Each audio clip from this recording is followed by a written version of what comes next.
estamos de regreso. Doy la bienvenida en el estudio de CIPSE Noticias más temprano, como cada semana, a nuestro neurólogo Jorge Salazar. El día de hoy vamos a platicar del uso de algunas sustancias derivadas de la marihuana en el tratamiento de enfermedades neurológicas. Doctor, ¿cómo está? Muy buenos días. Hola Nidia, buenos días. Gracias por la invitación, gracias al equipo y a tu público allá en casa. Es el uso de la marihuana en cuestiones medicinales.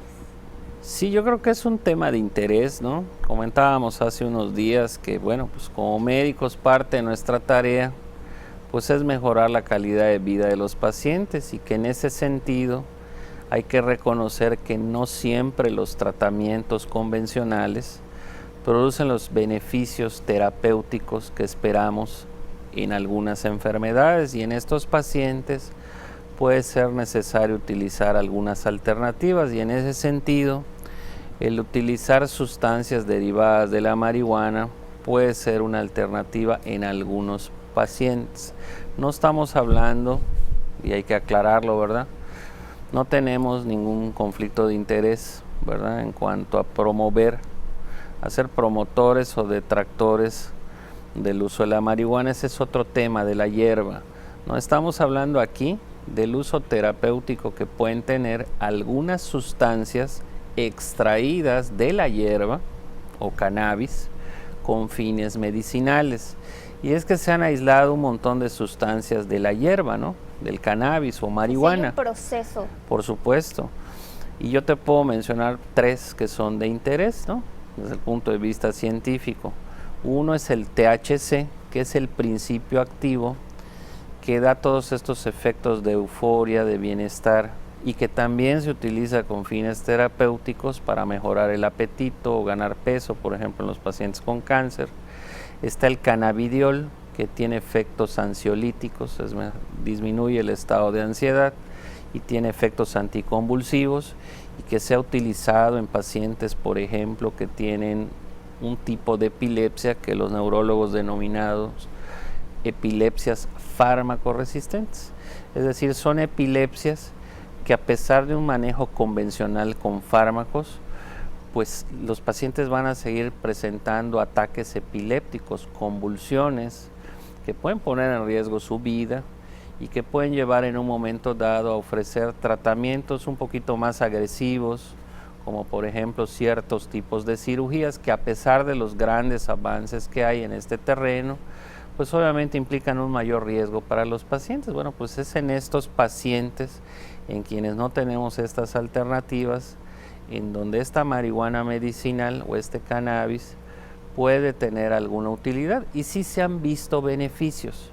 Hay que decirlo, ¿verdad? Existen más de 30 estudios, la mayor parte desarrollados en Estados Unidos y en Europa, en donde se ha logrado demostrar la presencia de, son beneficios, hay que decirlo, modestos, leves y moderados, pero que pueden cobrar relevancia en el contexto de estas enfermedades que no responden a los tratamientos convencionales como una alternativa, ¿no?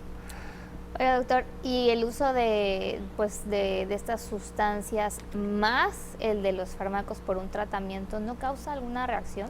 Obviamente hay que tomar en cuenta que cuando se indican estos tratamientos, pues debe de ser supervisado el tratamiento, y desde luego que sí pueden haber interacciones en sentido positivo y en sentido negativo. Y yo iría más allá, siempre hay que considerar que pueden haber fármacos tan efectivos como la marihuana medicinal y quizás hasta con menos efectos secundarios. Entonces, hay que tomar en cuenta que cada paciente pues responde de una manera diferente. Yo creo que es algo que hay que, no hay que cerrarnos, ¿verdad? Hay que estar abiertos a hacer más investigación. Yo creo que todavía falta mucho por poderse establecer, pero sí en algunos pacientes seleccionados, utilizados a través de protocolos, es decir, a través de grupos de estudio de enfermedades neurológicas, otorgando estos medicamentos a dosis adecuadas, ¿no?, estos extractos a maneras adecuadas, en donde se pueden medir resultados y se han visto beneficios.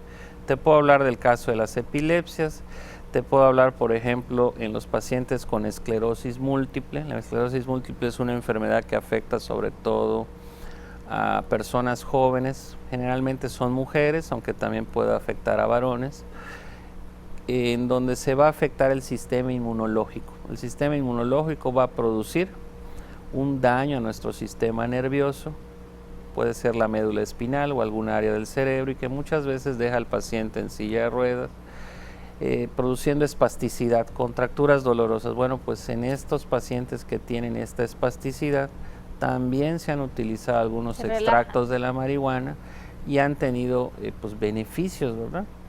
Y otro es el grupo de los pacientes con dolor crónico, es decir, con dolor continuo, un dolor que no podemos curar, pero que podemos tratar, ¿verdad? Algunas neuropatías que tienen que ver con ciertas enfermedades como la diabetes y muchas otras causas, pues pueden beneficiarse también, y esto se ha visto a través de algunos estudios con el uso de estos fármacos. Pero esto no significa que estemos promoviendo el uso de la hierba, o sea, no hay que confundirnos, ¿no? Una cosa es la hierba, ¿verdad?, que utilizan muchas veces con fines recreativos y que puede causar un montón de efectos secundarios y que no es nada deseable, ¿verdad? Y otro es el uso de ciertos extractos del cannabis con fines terapéuticos, con fines medicinales. ¿Causa alguna adicción el estar utilizando este tipo de fármacos? Desde luego que pueden haber efectos secundarios, ¿verdad?, con el uso crónico. Hace poco salió publicado un artículo en donde se hablan de efectos adversos relacionados con el uso medicinal de estos fármacos, en donde se deja entrever que sí pueden haber algunos efectos en cuanto al estado de ánimo, sin caer en una adicción, ¿no?, pero sí pueden tener algunas alteraciones en algunos pacientes. Entonces, por eso debe ser supervisado, ¿no? Cuando estamos hablando de esto, no estamos fomentando que se automediquen, ¿verdad? Desde luego que no. Yo creo que hace falta por investigarse mucho, pero no nos podemos cerrar a los tratamientos convencionales. Nada más, yo creo que siempre, cualquier tratamiento que pueda beneficiar al paciente, yo creo que se debe de investigar. Pero tiene que ser supervisado, y eso hay que recalcarlo, porque también podemos ver la venta de estos productos en algunos lados. Que ese es otro tema, ¿no? Hay gente que utiliza la hierba con fines medicinales, pero ese es otro tema, ¿verdad? Obviamente, el consumo de la hierba, bueno, pues aquí estás consumiendo más de 150 sustancias y desconoces las dosis que estás recibiendo. En cambio, muchos de estos fármacos de la marihuana medicinal contienen cannabidiol. El extracto que se necesita. Exacto, y muchas veces no contienen el THC, que es este principio psicoactivo, es decir, que afecta las funciones mentales. Entonces vamos a limitar mucho más, vamos a controlar mucho más sus efectos, porque estamos buscando otras cosas, no estamos buscando crear un estado de euforia o de bienestar mental, ¿verdad? Oiga, doctor, y en el caso de los niños, porque hay algunos papás que utilizan este recurso pues como una manera desesperada para aliviar algún dolor. Bueno, yo creo que debe de ser supervisado y siempre bajo un criterio médico y científico, decir, ¿no? Por supuesto. De las posibles reacciones que Por puedan supuesto, es decir, cualquier medicamento no está exento de efectos secundarios, ¿no? Entonces siempre hay que sopesar los beneficios y los efectos adversos.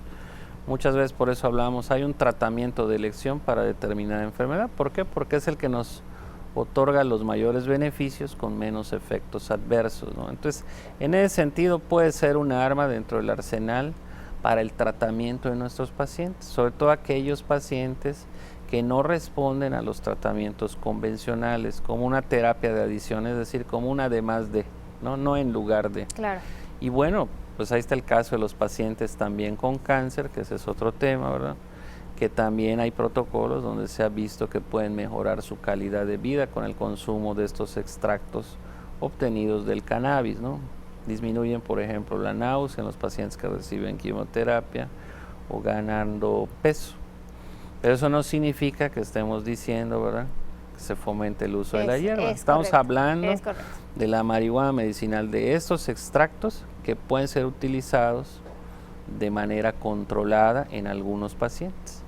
Doctor, pues muchísimas gracias por habernos acompañado. Un tema muy interesante, la verdad. Le esperamos la siguiente semana. Muchas gracias, Nidia. Gracias por la invitación. Nuestro neurólogo Jorge Salazar. Tenemos más información. Vamos ahora con Fátima Ramírez.